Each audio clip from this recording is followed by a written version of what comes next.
इस समय हमारे चीफ जस्टिस गवई साहब पूरे देश में ट्रेंड कर रहे हैं, सोशल मीडिया में पूरी तरीके से सबसे टॉप पे उन्हीं का नाम चल रहा है। और वो इसलिए चल रहा है कि एक PIL फाइल हुई थी और उसमें मांग की गई थी कि खजुराहो में जो मंदिर के अंदर विष्णु भगवान की खंडित मूर्ति रखी है, जिसमें उनके गर्दन के ऊपर वाले भाग को तोड़ दिया गया है, उसको रिस्टोर करने और वहां दूसरी मूर्ति लगाने की अनुमति दी जाए। गवई साहब ने यह बोला कि काम करिए, जाइए विष्णु भगवान की पूजा करिए, वही कुछ कर पाएंगे, हम तो कुछ नहीं कर पाएंगे। क्यों? क्योंकि एंशिएंट मोन्यूमेंट एक्ट के अंतर्गत वो प्रोटेक्टेड एरिया है। उन्होंने दो बातें कही, एक कहा जाइए विष्णु भगवान की पूजा करिए, वही कुछ करेंगे। दूसरा कहा हम कुछ नहीं कर सकते क्योंकि एंशिएंट मोन्यूमेंट एक्ट के अंतर्गत ये प्रोटेक्टेड है। पहले वाले पार्ट पे उबाल आ गया, लेकिन दूसरा जो उन्होंने कहा था उसको किसी ने ध्यान दिया ही नहीं। अब सोशल मीडिया में पूरी तरीके से गवई साहब की जन्म कुंडली पूरी खंगाली जा रही है। बहुत सारे लोग कह रहे हैं कि उनके पिताजी, उनका नाम खुद रामकृष्ण गवई है और रामकृष्ण भगवान विष्णु के अवतार होते हैं, फिर वो विष्णु विरोधी कैसे हो सकते हैं। बहुत सारे कहते हैं कि उन्होंने बुद्धिज्म अडॉप्ट कर लिया, इसलिए उनको भगवान विष्णु से दिक्कत है, वो भगवान विष्णु से नफरत करते हैं, ऐसा भी लोग लिख रहे हैं। बहुत सारे लोग कह रहे हैं कि उनके पिताजी का नाम तो रामकृष्ण सूर्यभान गवई था, सूर्यभान भानु भास्कर भगवान सूर्य के नाम पे है, और रामकृष्ण उनके खुद ही भगवान विष्णु के अवतार, तो उनके फादर का नाम रामकृष्ण सूर्यभान गवई, उनका खुद का नाम भूषण रामकृष्ण गवई, फिर वो विष्णु विरोधी क्यों हो गए हैं, हिंदू विरोधी क्यों हो गए। ऐसे दुनिया भर की बातें लिखी जा रही है। कुछ लोग कह रहे हैं कि गवई साहब झूठ बोलते हैं कि उन्होंने तो झुग्गी बस्ती में पढ़ाई किया, क्योंकि उनके पिताजी तो 3 राज्यों के गवर्नर रह चुके हैं, बिहार के, केरल के, सिक्किम के, और उनके पिताजी लोकसभा के भी सदस्य थे, राज्यसभा के सदस्य थे। ये भी लोग सोशल मीडिया में लिख रहे हैं कि 30 साल तक लगातार वो महाराष्ट्र विधानसभा में थे, 30 साल तक। कुछ लोग ये भी लिख रहे हैं कि गवई साहब का जन्म 1960 में हुआ, जो इस समय चीफ जस्टिस है, और 1964 में, यानी उनके जन्म के 4 साल के बाद ही उनके पिताजी विधायक हो गए थे। तो एक विधायक का बेटा झुग्गी बस्ती में कैसे पढ़ेगा। ऐसे दुनिया भर की बातें लिखी जा रही हैं, मैं उस पर नहीं जाता हूँ। मैं ये कह रहा हूँ कि ये जो समस्या है, इसका समाधान क्या है। भारत के संविधान का आर्टिकल 49 कहता है कि भारत की जो ऐतिहासिक धरोहरें हैं, पौराणिक धरोहरें हैं, उनको संरक्षित करना ये सरकार का काम है। लेकिन इस आर्टिकल 49 का आज तक ठीक से इंटरप्रिटेशन हुआ ही नहीं है। आज जब आर्टिकल 49 का इंटरप्रिटेशन हुआ है, या तो कैम्ब्रिज के चश्मे से हुआ, या तो ऑक्सफोर्ड के चश्मे से हुआ है, या तो इंग्लैंड के चश्मे से हुआ है, तो अरब के चश्मे से हुआ। भारत के चश्मे से आर्टिकल 49 का इंटरप्रिटेशन हुआ ही नहीं है। भारत आर्टिकल 49 जब ये कहता है कि जो हमारी ऐतिहासिक पौराणिक धरोहरें हैं उनको प्रोटेक्ट करना है, इसका मतलब ये नहीं कि खंडित अवस्था में प्रोटेक्ट करना है। इसका मतलब ये हुआ कि मुगल काल में या ब्रिटिश काल में जो हमारे पौराणिक स्थान तोड़े गए, सरकार का दायित्व है उनको रिस्टोर करे। रिस्टोर करने का मतलब मंदिर को संरक्षित करे और मंदिर की मूर्तियां जो तोड़ दी गई थी उनको फिर से बहाल करे। ये आर्टिकल 49 खुद ही कहता है। लेकिन चूंकि चश्मा वो कैम्ब्रिज वाला है, ऑक्सफोर्ड वाला है, या ये कह सकते हैं तथाकथित सेकुलरिज्म वाला चश्मा है, इसलिए आर्टिकल 49 की ठीक से व्याख्या नहीं हो रही। दूसरा, मैं पहले भी कह चुका हूं, कांग्रेस ने 50 से ज़्यादा घटिया कानून बनाए हैं भारत को बर्बाद करने के लिए, और ये कानून 1958 में ancient monument act Nehru ji ने बनाया था। ये कानून बनाया गया था बाबर, हुमायूं, तुगलक, गजनी, गोरी के जो इल्लीगल काम है उन्हीं को प्रोटेक्ट करने के लिए, भारत की धरोहरों को प्रोटेक्ट करने के लिए नहीं। नतीजा क्या है? औरंगजेब की एक मजार बनी है औरंगाबाद में, और उसको आज तक हटाया नहीं गया, क्योंकि ये कानून कहता है जी वो प्रोटेक्टेड है। मतलब औरंगजेब की मजार को मेंटेन करने पे, उस पे वहाँ पुलिस लगी पड़ी है, वहाँ सफाई कर्मी लगे हुए हैं। भारत के टैक्स पेयर के पैसे से औरंगजेब की मजार मेंटेन की जा रही है।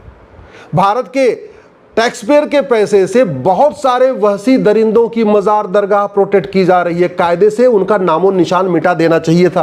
क्यों मिटा देना चाहिए? क्योंकि संविधान के प्रियम्बल का पहला शब्द ही सोरिन। सोरिन का मतलब संप्रभु। संप्रभु का मतलब न गुलामी का नाम होना चाहिए, न गुलामी का निशान होना चाहिए। हम स्वतंत्र हो गए। स्वतंत्र 2 शब्दों से मिलकर बना, स्वतंत्र, स्वयं का तंत्र, यानी जितना सिस्टम होना चाहिए सब हमारा होना चाहिए। जुडिशियल सिस्टम हमारा, पुलिस सिस्टम हमारा, एजुकेशन सिस्टम हमारा, टैक्स सिस्टम हमारा, एडमिनिस्ट्रेटिव सिस्टम हमारा, सारे सिस्टम हमारे होने चाहिए। और दूसरा, सोरेन का मतलब न गुलामी का नाम होना चाहिए, न गुलामी का निशान होना चाहिए। तो गवई साहब ने जो बात कही है, उनके पहले वाले पार्ट पे तो खूब चर्चा हो रही है, कभी दूसरे वाला पार्ट जो उन्होंने कहा था एंशिएंट मोन्यूमेंट एक्ट से प्रोटेक्टेड है, उसको बदलने की कोई मांग ही नहीं कर रहा। एक जो गलतफहमी है इस देश में, वो केवल जजों को नहीं है, वो नेताओं को भी है, अभिनेताओं को भी है, लेखकों को भी है, बुद्धिजीवियों को भी है, पत्रकारों को भी है, कलमकारों को भी है, यूट्यूबरों को भी है, सामाजिक संस्थाओं के मुखियाओं को भी है। एक क्या गलतफहमी है कि सारे रिलीजन एक समान होते हैं। अगले दिन नबी गवई साहब ने क्या कहा, मैं सभी रिलीजन का सम्मान करता हूं। एक तो पहली बात ये बता दूं कि धर्म और रिलीजन एक समान नहीं होता। धर्म और रिलीजन में कम से कम 20 डिफरेंस है, 20 अंतर है। मेरी PIL चल रही धर्म और रिलीजन के ऊपर, आप लोग गूगल करिएगा धर्म रिलीजन अश्विनी उपाध्याय। 20 अंतर मैंने बताए धर्म और रिलीजन के। और मोटा एक अंतर बता देता हूं जो आज तक माननीय जजों ने कभी इस पर ध्यान नहीं दिया, कि धर्म जोड़ता है, रिलीजन तोड़ता है। धर्म सबको इकट्ठा करता है और मजहब और रिलीजन ये पार्ट पार्ट, टुकड़े टुकड़े करता है, ये बांटता है। धर्म कहता वसुधैव कुटुंबकम, रिलीजन कभी वसुधैव कुटुंबकम की बात नहीं करता। धर्म कहता है नारी तू नारायणी, रिलीजन कभी नारी को नारायणी मानता ही नहीं है। कोई भी रिलीजन नहीं मानता। दुनिया में 1100 रिलीजन है, मुझे एक रिलीजन बताइए जहां पे वसुधैव कुटुंबकम का कॉन्सेप्ट हो, या दुनिया की 1100 रिलीजन में कोई एक रिलीजन बताइए जहां नारी तू नारायणी का कॉन्सेप्ट हो। धर्म कहता है यत्र नारस्तु पूज्यते रमन्ते तत्र देवता, ये मनुस्मृति में लिखा हुआ है। जिस मनुस्मृति को दुनिया भर के लोग जलाते रहते हैं, खासतौर पे जो बुद्धिज्म फॉलो कर चुके हैं, या तथा कथित अंबेडकर जी के जो अपने आप को भक्त बताते हैं, वो दुनिया भर की मनुस्मृति के ऊपर बात करते हैं। अरे उसी मनुस्मृति में लिखा हुआ है यत्र नारस्तु पूज्यते रमन्ते तत्र देवता, जहां नारी की पूजा होती है वहां देवता निवास करते हैं। ये मनुस्मृति में लिखा हुआ है। दुर्भाग्य देखिए, दुनिया की किसी भी रिलीजन में ये बात नहीं लिखी है जहां नारी की पूजा होती है वहां देवता निवास करते हैं, फिर भी कहते हैं सारे रिलीजन एक समान होते हैं। और मनुस्मृति को क्रिटिसाइज किया जाता है, और जहां बाकी रिलीजन में, जहां बहुत सारे ऐसे भी रिलीजन है जहां महिलाओं को थर्ड क्लास का भी अवसर नहीं है, थर्ड क्लास का भी जो है नागरिक नहीं माना जाता, जहां महिला पुरुष को एक समान माना ही नहीं जाता, जहां माता पिता को एक समान माना नहीं जाता, जहां भाई बहन को एक समान माना नहीं जाता, उनको कह रहे नहीं हम सबका सम्मान करते हैं, हम सबको एक बराबर मानते हैं। धर्म कहता है सर्व मंगल मांगल्य, सबका मंगल हो, सबका कल्याण हो। किसी एक भी रिलीजन में मुझे आप कहीं लिखा हुआ दिखा दीजिए कि जहां लिखा हो कि पूरी दुनिया में सबका कल्याण हो। ना, रिलीजन कहता है मेरे रिलीजन वाला का कल्याण हो, बाकी रिलीजन वाले तो भाड़ में जाए, बाकी रिलीजन वाले तो जहन्नुम में चले जाएं, बाकी जो हमारे रिलीजन को नहीं मानता वो तो जहन्नुम में जाए, जो हमारे रिलीजन को नहीं मानता वो तो हेल में जाएगा, जो हमारे रिलीजन को नहीं मानता उसको जलाया जाएगा, ये रिलीजन कहता है। फिर भी हमारे माननीय जज, माननीय बुद्धिजीवी और बहुत सारे लोग कहते हैं सारे रिलीजन एक समान होते। धर्म कहता सर्वे भवन्तु सुखिनः, सब लोग सुखी रहे, वनस्पति शांति, सब लोग, जानवर भी सुखी रहे, इंसान भी सुखी रहे, वनस्पतियां भी हरी भरी रहे, ये कहता धर्म। किसी रिलीजन में सर्वे भवन्तु सुखिनः का कॉन्सेप्ट ही नहीं है। मैं माननीय गवई साहब से विनम्रता पूर्वक हाथ जोड़ के निवेदन कर रहा हूं, और सभी से मैं हाथ जोड़ के निवेदन कर रहा हूं, पहले इस धर्म और रिलीजन के अंतर को समझिए। आपने धर्म और रिलीजन को आपने कभी गहराई समझने की कोशिश नहीं किया। धर्म और रिलीजन में 20 अंतर है।